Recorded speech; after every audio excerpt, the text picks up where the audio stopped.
Como lo dicen, no se sabe la reunión, pero vamos a tratar de investigar o analizar esta importante reunión con Enrique Patterson, periodista y analista político. Enrique, bienvenido. Buenas noches.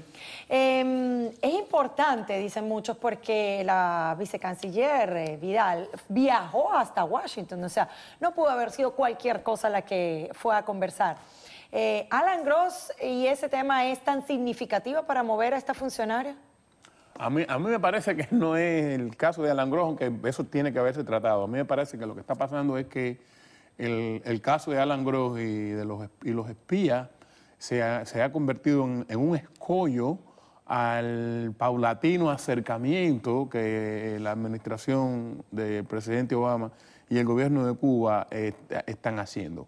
Y entonces, en esta conversación, si fuera el caso de Alan Gross y el caso de los espías, eso se puede tratar con funcionarios más bajo nivel. Aquí hay un paquete, a mi juicio, mucho mayor, y estos son escollos para que ese paquete mayor se desarrolle. ¿Cómo qué? ¿Qué puede ser más importante? A mí lo que me parece es que en la misma medida en que el gobierno cubano está avanzando una reforma económica, hay fuerzas económicas en los Estados Unidos que están empujándose el acercamiento. O sea, no hay cosa más cobarde que $1 millón, pero no hay cosa menos principista que $1.000 millones.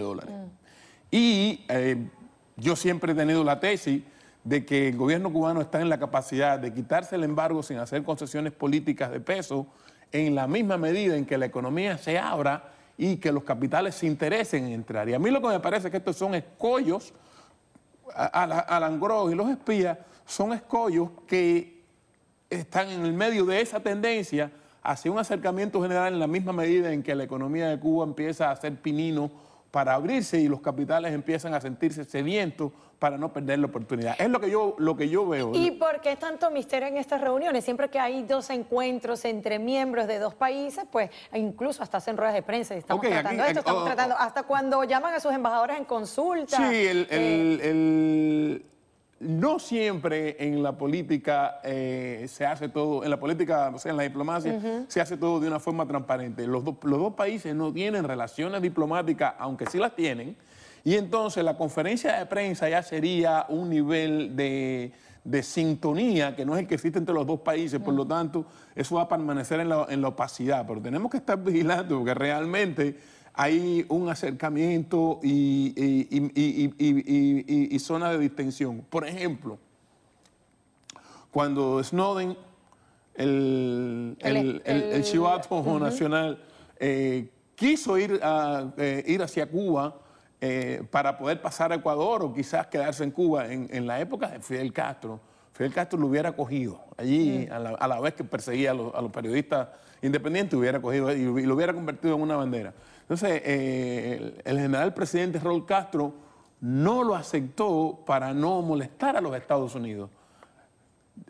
Eso no te dice sí, que hay un deseo. Raúl Castro ha tenido una política distinta y muchas cosas han cambiado en la isla desde entonces. El problema es que Cuba necesita capitales y financiamiento.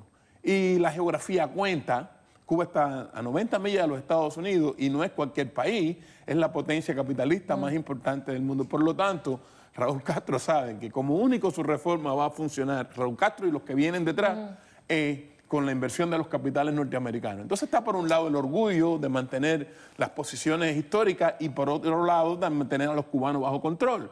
Pero a la vez necesitan la inversión norteamericana. Yo digo, ¿hasta dónde los capitales norteamericanos no van a comprar el paquete? Si lo compraron en Vietnam, con el que tuvieron una guerra.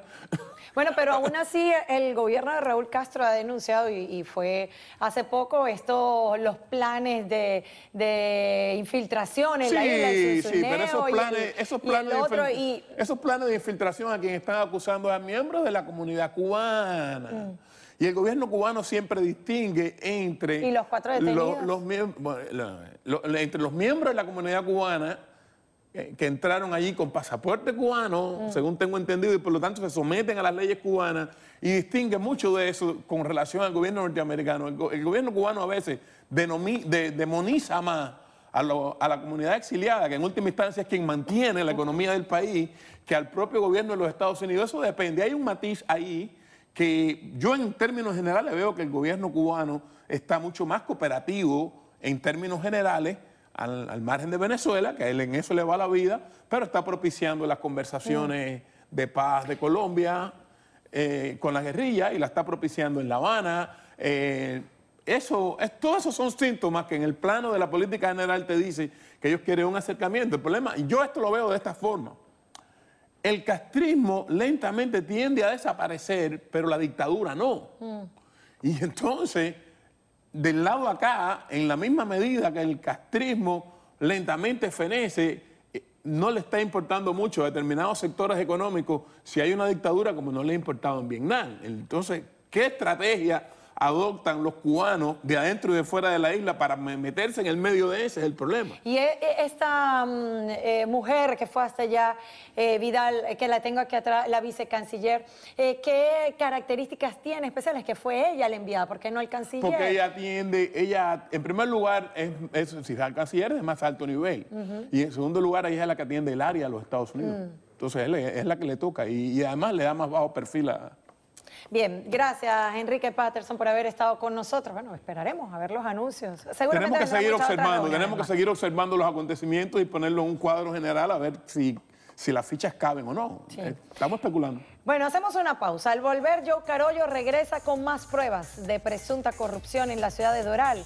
Pero antes, los dejo con la canción del Mundial Brasil 2014. La estrenaron esta mañana, We Are One. La interpretan Pitbull y Jennifer López, además de Claudia Ley.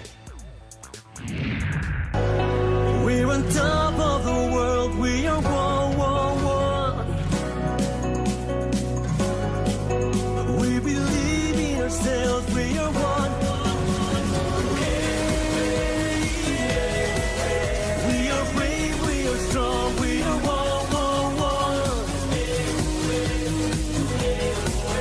We won't stop till we've won, we are one, one, one.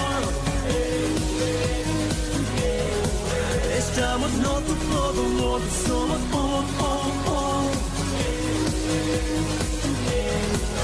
Acreditamos en nós mesmos, somos